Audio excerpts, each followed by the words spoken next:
All right, y'all, welcome back to the show. It's Anti-War Radio. I'm very happy to welcome Hillary Mann Leverett back to the show. She teaches foreign policy at the American University in Washington, D.C., formerly was a career State Department official and twice worked on the National Security Council for Bill Clinton and for George W. Bush. And she and her now husband, Flint Leverett, both resigned over the first Bush Jr. administration's handling of Iran policy. And they keep excellent blog if you're interested in Iran topics at all. I couldn't recommend it more highly. It's The Race for Iran at raceforiran.com. And this morning they have one titled Misrepresenting the Iran-Al-Qa'ida Connection. Thank you. Welcome to the show. Hillary, how are you? Good. Thank you very much for having me back. Well, I really appreciate you joining us today, and this is a very important article. You know, I was trying to get a hold of Michael Scheuer. I couldn't get him on, but I saw him say on TV that this guy, al-Adel, Saif al-Adel, really is an al-Qaeda guy or something, and Bill O'Reilly tried to get him to misrepresent the Iran-Al-Qaeda connection, and Michael Scheuer said, oh no, this guy was one of the ones that the Iranians were trying to hand over to the United States in exchange for members of the Mujahideen al-Khalq that the Americans were keeping in Iraq, and that the Americans refused to trade him in. Bill didn't like that, but it was a heck of an assertion from the former chief of the CIA's bin Laden unit there on Fox News. Can you please elaborate about who this guy is and what are the real circumstances of any Iranian offer to give him up to us? Yeah, it's quite extraordinary, and it's eerily reminiscent of the lead up to the invasion of Iraq back in the lead up in 2002 and the actual invasion in 2003, where there were these kind of three issue areas that official Washington was trying to promote with little evidence: that Iraq had weapons of mass destruction, that it had ties to al-Qaeda, and of course its horrific human rights situation. These are the precise three elements that are also that official Washington is trying to paint a picture of Iran having today, now in 2011. And they've been trying, I think, for the past few years to do that. The one piece of this, of the trifecta of concerns that Washington has put on the table about Iran is al-Qaeda. And this one is deeply, deeply misleading, at least for Iraq. The people who were trying to peddle the story of Iraqi connections to al-Qaeda, at least there had been no track record that many people could put forward to say, you've been wrong on this before, and what were the official dealings with Iraq to prove that there was that relationship with al-Qaeda was non-existent. At least they didn't have that. With Iran, we have that. We have a record. We had official talks. The U.S. government had official talks with the Iranian government from 2001 to 2003. And that's because in the wake of 9/11, we were able to work with the Iranians over Afghanistan, and the Iranians were deeply concerned about al-Qaeda in Afghanistan. Al-Qaeda had killed several of their diplomats at their consulate in Mazar Sharif, had persecuted and killed many Shia inside Afghanistan. Of course, Iran is a Shia country, and al-Qaeda is predominantly a very fundamentalist Sunni organization. Al-Qaeda had gone after these Iranian diplomats in Afghanistan. Al-Qaeda had gone after Shia in Afghanistan. And the Iranians were concerned that even though thousands of Al-Qaeda and Taliban were fleeing Afghanistan for Pakistan, at least over 200, probably around 300, had tried to flee Afghanistan through Iran, through the porous border between Afghanistan and Iran, and to essentially their lawless Sunni province of Baluchistan. The Iranians were very concerned, and they asked for our assistance in working through the UN to have some sort of neutral mechanism that could help them deal with these people that were fleeing the country. They presented the United Nations with official documentation of al-Qaeda suspects that they had who had tried to enter Iran and what Iran had done with them. They provided the passport pages, the front picture with the person's picture and biographical information. They provided the copies of those pages of over 200 suspected al-Qaeda operatives to the United Nations to be passed on to us in Washington to show who they had picked up, what their concerns were, and what the disposition was, whether the person was being held inside Iran or whether the person had been deported to their country of origin. Now, as the Iranians explained it to us, they deported the vast majority of the al-Qaeda suspects they had to their countries of origin. including Afghanistan and including Saudi Arabia and some other places. The two groups of people that they were having a problem with, which they flagged to us clearly and asked for our help with clearly, were al-Qaeda suspects of Egyptian origin and members of the bin Laden family, because Iran just did not and does not have diplomatic relations with Egypt. It was very difficult for Iran to come to any kind of agreement with Egypt to accept back Egyptian al-Qaeda suspects. And Egypt wasn't interested in doing so anyway. They didn't want to fuel their own problems.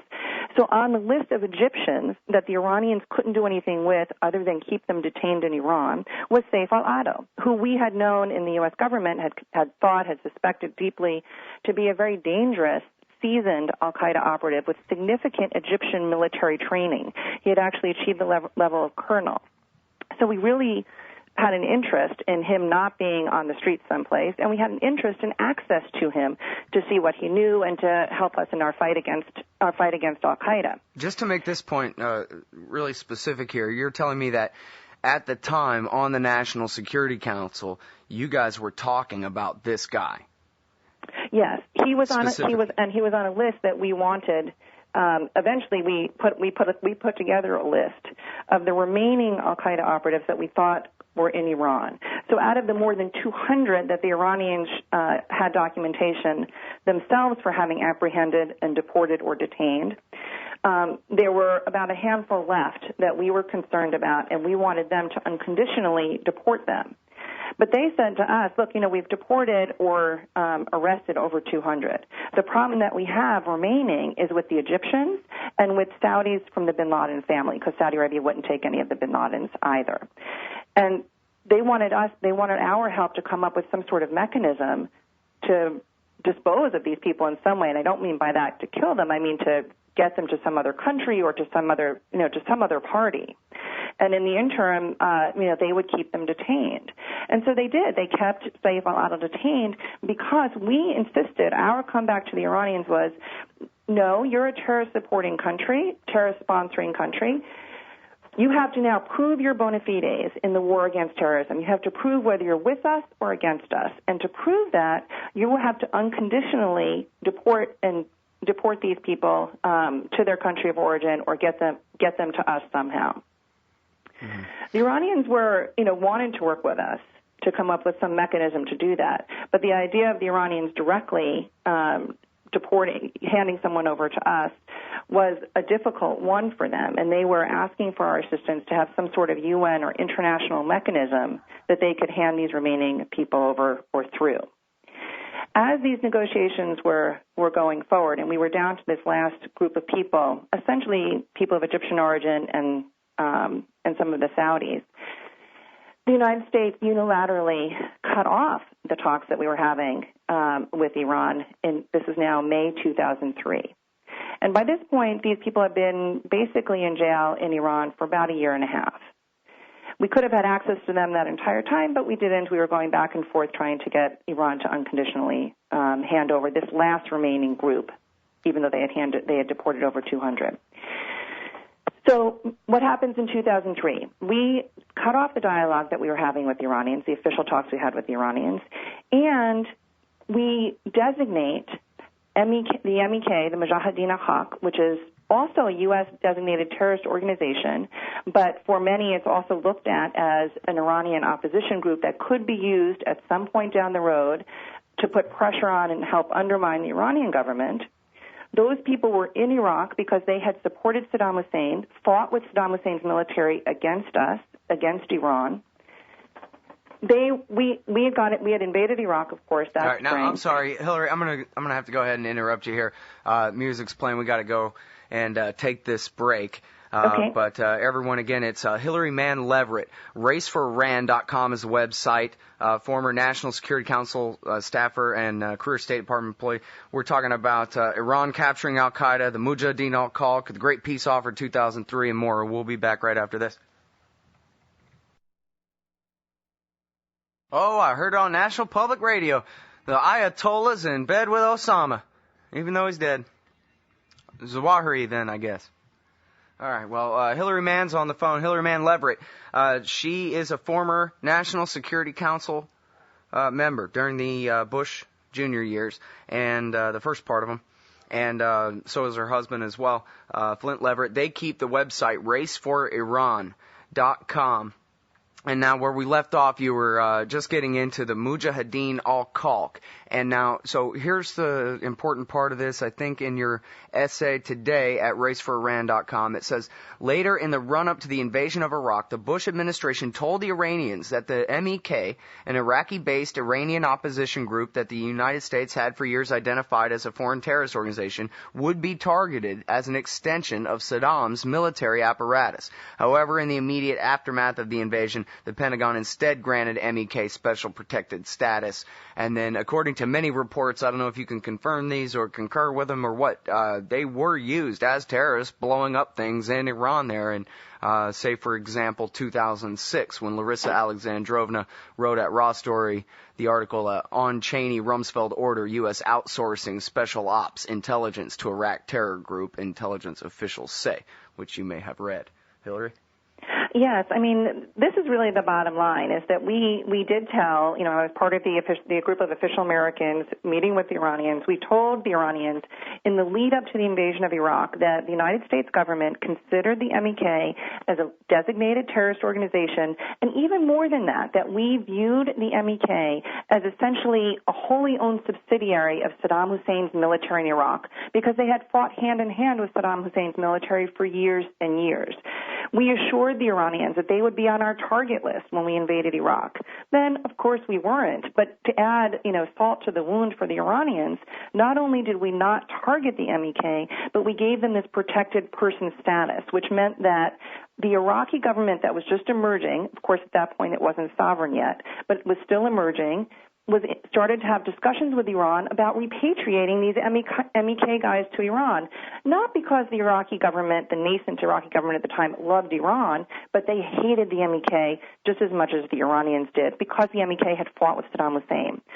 The Iranians were, of course, interested for their own reasons in getting the MEK, and they offered all sorts of concessions to their normal legal procedures to take the MEK in. One of them, which was extraordinarily significant in my view, was that they offered to have the MEK, an exchange for the MEK cadres to come into Iran that would be monitored by the International Committee of the Red Cross, the ICRC.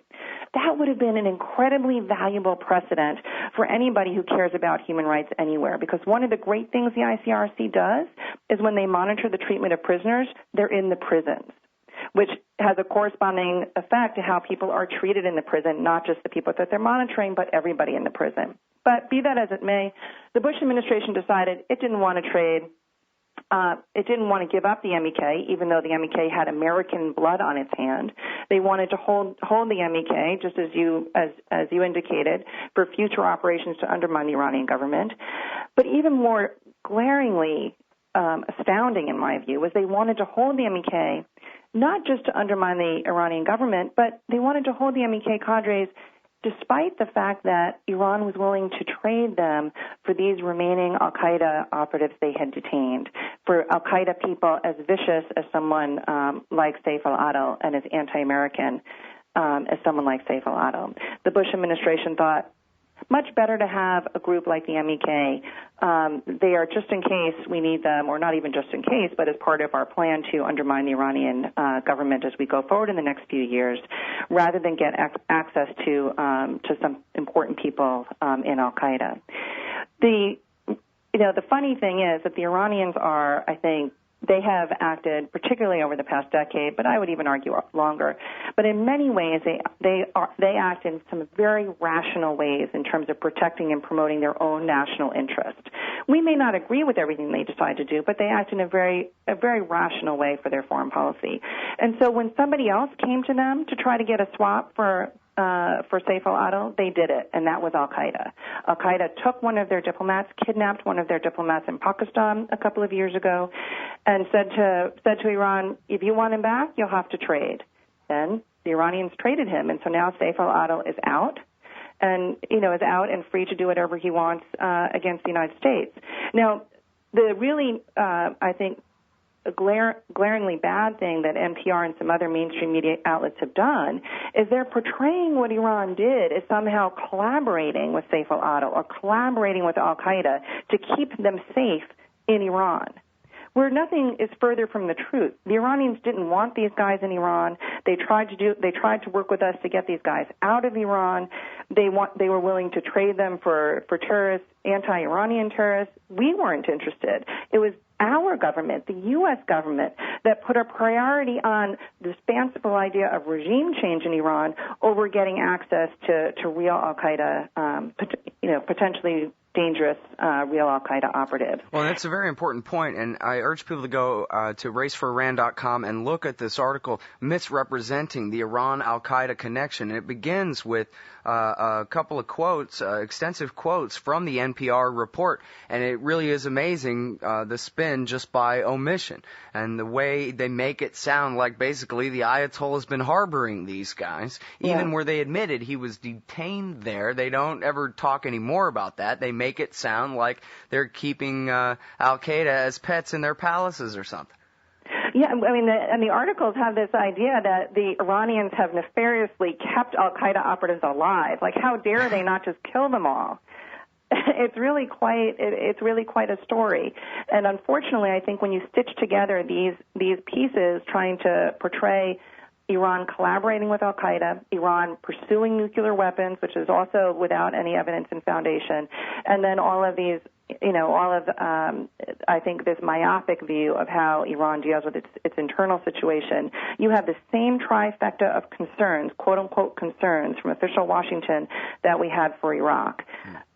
But for, I think, a few people just trying to get the truth out, we really could be on the war for yet another disastrous invasion. Mm-hmm. All right, now, one thing real quick here I wanted to throw in was the propaganda about Iran being behind every bomb that went off in the year 2007 and 2008, I guess, too, in Iraq. The EFPs. That same line of propaganda has been tried out, at least, here, there, and the other place about Afghanistan and how, look at all the weapons in Afghanistan. They must be coming from Iran. And it's the same kind of argument. Doesn't ever seem to be any more proven than the assertions about the EFPs in Iraq. But I wonder, if you think that that's a very important part of the narrative about Iran. They just get to transfer over to the other war on the other side of Persia, right? Yeah, I mean, you certainly have seen this narrative without any evidence, any foundation in Iraq, in Afghanistan. I think that I hope that we may see potentially a little bit less of that argument going forward if the president stays true to his commitment to try to draw down troops in Afghanistan. That's what happened in Iraq. Otherwise, this would have been an incredibly pernicious narrative in Iraq if we had maintained troop levels there. Because even though there was no evidence that the Iranians were doing this, if we had maintained very high levels of troops, there would have been particularly a Sunni-based, al-Qaeda-based backlash against those troops, because that's where the vast majority of the bombs were coming from, were from them, not from the Shia, not from any of the groups that Iran has contacts with. If there hadn't been a drawdown in U.S. troops, we would have continued, I think, to see the dramatic bombing against U.S. troops, and it would have been continued to be blamed on Iran. But for well, and I think we're going to find that out if Obama doesn't get us out at the end of this year. It's going to be Muqtada al-Sadr and his guys we have to fight next. Absolutely. Which, you think that's still much of a problem? You think they're going to, McClatchy says Hillary Clinton is trying to build, not you, but the other one, Hillary Clinton's trying to build her own private army of mercenaries under the State Department command there, to the tens of thousands anyway. Do you think that's going to stick, or do you think they're going to go ahead and, from here it doesn't look like Sauter's bluffing. I don't know. What do you think? Yeah, the one thing that we know, that we now know clearly with a lot of documented evidence since 9/11, is the one thing that people don't like in the Middle East, whether they're Shia or Sunni, wherever they're from, they don't like either the real or perceived occupation of foreigners. They just don't like it. And there's a backlash. It will come back to haunt us one way or the other. If it's not an actual 9/11, it will be something else. And so we can pretend that by pulling out troops somehow people are not going to experience or think it's an occupation because they're wearing plain clothes. That I think that will really come back to bite us, as it has come back to bite us, over the past 10 years. Yeah, absolutely. All right. Well, I'm sorry we're all out of time because I could ask you 1,000 more questions. We'll have to do this again soon. Well, thank you. Do such important work. Thank you very much. Appreciate it. Everybody, that's Hillary Mann Leverett. She and her husband, Flint Leverett, write at raceforiran.com. One of the most important websites in the whole wide world, if you ask me.